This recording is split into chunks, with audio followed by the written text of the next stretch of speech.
Ampere के नियम से ही हम लोग एक परिनालिका के अंदर या परिनालिका के कारण चुंबकीय क्षेत्र की तीव्रता किसी बिंदु पर करेंगे परिनालिका में। ठीक है, तो इसका टॉपिक क्या है? लंबी धारावाही परिनालिका के कारण चुंबकीय क्षेत्र। परिनालिका कहीं देखे हो क्या? परिनालिका के उदाहरण का कहीं देखे हो? पाइप देखे हो? पाइप के बाहर यदि मैं क्या करता हूँ, तार को लपेटता हूँ, तो वो क्या बन जाएगा? परिनालिका बन जाएगा, है ना। अब इसी को बाद में हम लोग क्या करेंगे, परिनालिका को हम लोग यदि क्या करते हैं, जोड़ देते हैं, पाइप को आपस में जोड़ के गोल गोल बन गया तो उसको बोलते हैं टॉराइड। ठीक है, इसके बाद उसको पढ़ेंगे हम, है ना। यहाँ पर पाइप के चारों ओर यदि हम लोग क्या लपेट देते हैं, तार, तो क्या बन जाएगा वो? परिनालिका। देखे हो भोंक जला, है ना। तो यहाँ पर हम लोग क्या करते हैं, यदि ये इस प्रकार तार लपेटा हुआ है किसी चीज में, ठीक है, और यदि मैं इसमें क्या करते हूँ, बैटरी जोड़ देता हूँ, बैटरी को जोड़ दिया तो क्या हो जाएगा, यहाँ पर धारा प्रवाहित होना शुरू हो जाएगा। ठीक है, अब इसमें धारा प्रवाह होगा तो इसकी दिशा देखेंगे और इसके परिनालिका के अंदर चुंबकीय क्षेत्र क्या है, और ये याद रखना परिनालिका के अंदर ही चुंबकीय क्षेत्र हमको मिलता है, परिनालिका के बाहर जो है चुंबकीय क्षेत्र क्या होता है, यहाँ पर शून्य होता है। इस चीज को याद रखना है ना। अब यहाँ पर इसको मैं दूसरे फॉर्म में दिखाता हूँ।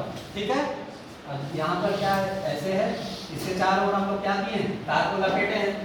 ठीक है, अब मैं इसको दूसरा फॉर्म में दिखाता हूँ सरल तरीके से, है ना। जैसे यहाँ पर देखो, स्टार्टिंग में इस प्रकार है, पुस्तक में इस प्रकार दिया होगा चित्र, दिख रहा है यहाँ पर। अब यहाँ पर कैसे धारा जा रहा होगा, देखो ऐसे जाएगा, फिर ऊपर से ऐसे आएगा, फिर ऐसे जाएगा, फिर ऊपर से ऐसे, फिर ऐसे, मतलब पूरे तार में जाते जाते कहां से कहां जाएगा, प्लस से माइनस की ओर धारा प्रवाह होगा। अगर मैं क्या करता हूं, इसको थोड़ा सा बनाता हूं, है ना सर, इसको यहाँ पर नहीं, इसको थोड़ा सा सुधारता हूं मैं, कैसे,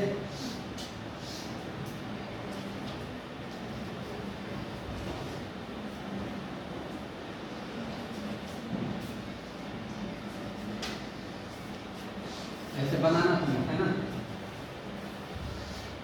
यहाँ पर ध्यान से देखो, दिशा को हमको समझना पड़ेगा। ये अंदर ऐसे कनेक्ट है, ऐसे अंदर की ओर जा रहा है, यहाँ पर, है ना, अंदर जा रहा है, धारा आई, यहाँ पर अंदर जा रहा है, फिर यहाँ से ऐसा आ रहा है, अपनी ओर आ रहा है, फिर यहाँ पर अंदर की ओर जा रहा है, फिर यहाँ पर अपनी ओर आ रहा है। तो यहाँ पर हम लोग क्या करेंगे, यहाँ पर देखो, इसकी दिशा को हमको समझना पड़ेगा। धारा कैसे जा रहा है, इस प्रकार जा रहा है, जैसे हम लोग 10वीं में पढ़े हैं, क्या पढ़े हैं, दाएं हाथ के अंगूठे का नियम, है ना। वहां पर चुंबकीय क्षेत्र की दिशा, यदि इस चुंबकीय क्षेत्र यदि अंगूठे में जा रहा है तो धारा की दिशा किधर जा रहा है, उंगलियों के साइड।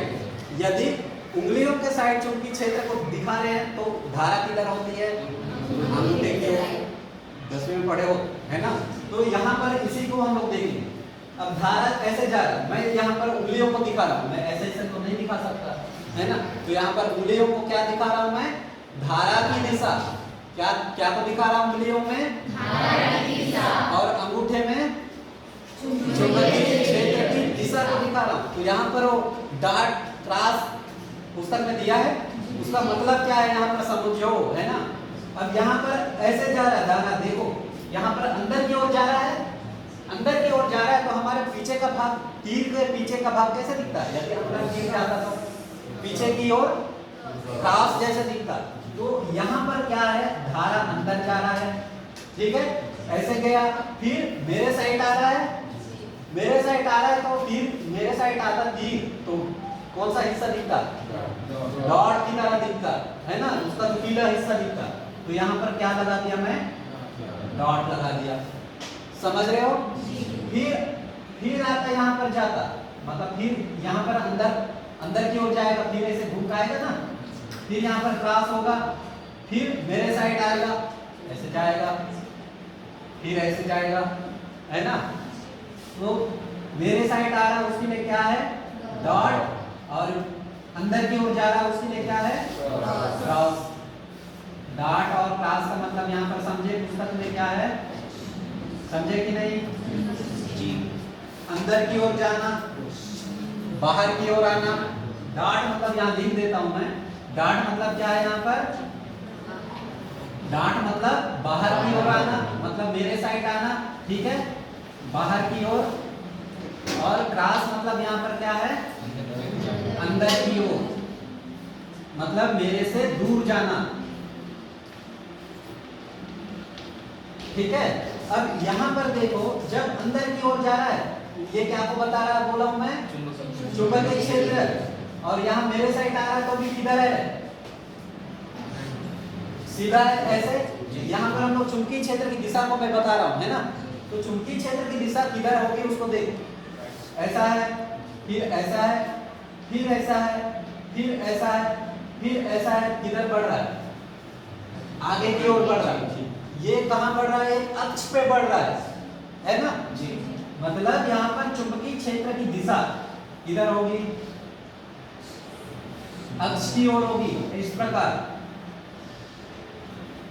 समझ रहे हो। यहाँ पर ये क्या की दिशा है, चुंबकीय क्षेत्र की दिशा, और पुस्तक में लिखा होगा एस और एन लिखा है।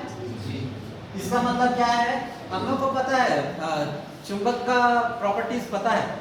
बाहर की ओर जो, जैसे 10वीं में हम लोग प्रैक्टिकल किए थे, शायद 10वीं में प्रैक्टिकल किए हो, जो ग्राफ बनाए ना, चुंबकीय क्षेत्र की दिशा बाहर की ओर, अंदर की ओर, कहां से कहां। तो चुंबकीय क्षेत्र जो है, जैसे इसके आगे एक चैप्टर है चुंबक के बारे में पढ़ेंगे उसमें, तो उसका गुण में है, बाहर की ओर कहां से कहां क्षेत्र रेखा जाता है, चुंबकीय क्षेत्र रेखा नॉर्थ से साउथ की ओर जाता है, नॉर्थ से साउथ ना, और अंदर की ओर कहां से कहां, साउथ से नॉर्थ। बाहर की ओर कहां से जाता है, इस प्रकार जाता है, ऐसे ऐसे। तो नॉर्थ से साउथ की ओर है जी, और अंदर कहां से कहां, साउथ से नॉर्थ, सही है ना। तो यहाँ पर जो है एस और एन परिनालिका के अंदर, क्योंकि यहाँ पर जब धारा प्रवाहित होती है इस परिनालिका में, तो एक प्रकार से यहाँ पर देखो, ये क्या है, हमारा कुंडली बना हुआ है, चुंबकीय क्या है, परिनालिका जो है कुंडली की तरह व्यवहार कर रहा है। मतलब एक प्रकार से यहाँ पर जब धारा प्रवाह होती है, एक हमको मैग्नेट की तरह लगता है, मतलब एक मैग्नेट बन जाता है, समझ रहे हो। तो यहाँ पर भी क्या हो रहा है, चुंबकीय क्षेत्र की दिशा जो है परिनालिका के अंदर, क्योंकि ये पूरा मैग्नेट की तरह काम करता है ना, इसलिए यहाँ पर क्या है, ये कहां से कहां जा रहा है, चुंबकीय क्षेत्र की रेखा साउथ से नॉर्थ, इसकी दिशा को समझ गए जी। अब यहाँ पर हम लोग क्या करेंगे, एक छोटा सा क्या लेते हैं, आयात लेते हैं, एक छोटा सा आयत ले लेता हूं मैं यहीं पर। अब इस आयात के कारण चुंबकीय क्षेत्र कितना मिलेगा उसको कैलकुलेट करेंगे। यदि मैं इसका पॉइंट दे देता हूं, चलो इसका पॉइंट P लेते हैं, इसका Q R S जो लेना ले सकते हो, है ना, पूरे परिनालिका को। और इस आयात का नाम देते हैं A B C D, चलेगा A B C D। और यहाँ इसकी लंबाई कितना है, यदि मैं मान लेता हूं x, है ना। अब यहाँ पर इस आयत में धारा कितनी प्रवाह होगी उसको भी देखना पड़ेगा हमको। यदि इस आयत में एकांक लंबाई में यदि फेरों की संख्या मैं मान लेता हूं, इस मान क्या मान लेता हूं, n मान लेता हूं, ठीक है। फेरों की संख्या कितना मान लिए, n। अब यदि इसमें धारा क्या प्रवाहित हो रही है, I प्रवाहित हो रही है, ठीक है। तो इस आयत में कुल धारा कितनी होगी, n I प्रवाहित हो रही है और इसकी लंबाई कितना है, x। मतलब पूरा A B C D के कारण जो है हमको कुल धारा कितना मिलेगी, n I x। n जो है इस आयत का क्या है, फेरों की संख्या। अब इसको कैसे कैलकुलेट करेंगे देखते हैं ना। यहाँ पर क्या क्या है, ये आयत वाला है ना, B और साथ में क्या है, यहाँ पर एक छोटा सा अवयव लेते हैं सिर्फ यहाँ पर, ठीक है, जिसकी लंबाई कितना है, dl। अब इस पूरे आयत को अलग अलग करके लेंगे क्योंकि हम लोग क्या है, छोटा छोटा छोटा अवयव लेना पड़ेगा ना। सबसे पहले क्या करता हूं मैं,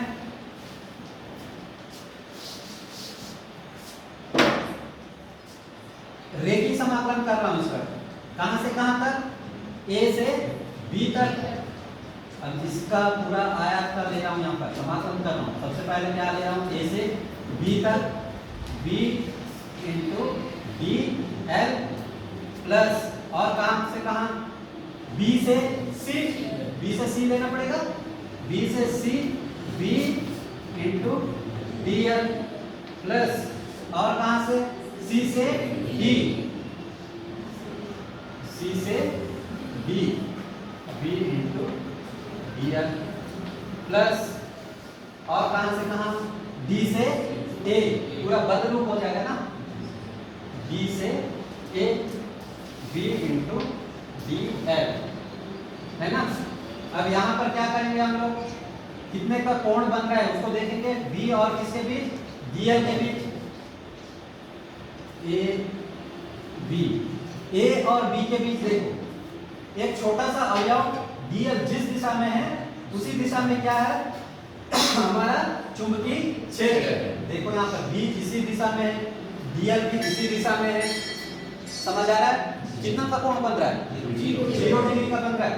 मतलब यहाँ पर थीटा बराबर 0 डिग्री हुआ, पहले इसी को करते हैं ना। और यहाँ पर देखो कहां से कहां, B से C, B से C हमारा अवयव क्या है, इस प्रकार है, ठीक है, इस प्रकार लेंगे। और हमारा क्या है, B इधर जा रहा है, मतलब इस प्रकार जा रहा है हमारा। कितना का कोण बन रहा है, 90 डिग्री। तो यहाँ पर थीटा बराबर कितना का कोण बनेगा, 90 डिग्री। और यहाँ पर C से D, C से D इधर जा रहा है। और यहाँ पर हम लोग को क्या है, परिनालिका के बाहर B का मान क्या होगा, 0 होगा। सिर्फ हमको परिनालिका के अंदर ही B मिलता है ना। तो यहाँ पर ऐसी 0 हो जाएगा, लेकिन यहाँ पर थीटा बराबर क्या होता है, 180 डिग्री का होगा, क्योंकि ये इधर है और ये इस साइड है ना। और यहाँ पर क्या हो जाएगा, थीटा बराबर ये इधर है और ये ऐसे कितना का बनता है, 90 डिग्री का बनता है। अब इसको हल करते हैं, B dl cos कितना हो जाएगा, यहाँ पर 0 डिग्री। एंगल समझ गए ना सब, B से C, यहाँ पर B dl cos कितना है, 90 डिग्री, प्लस यहाँ पर क्या है, C से D। अब यहाँ पर B का मान क्या होगा, 0 होगा, क्योंकि वहां है ही नहीं। तो ये क्या हो गया, 0। और dl इसका कोई मतलब नहीं होगा, फिर cos 180 अंश लिखो चाहे कुछ भी लिखो, है ना, 0 मतलब 0।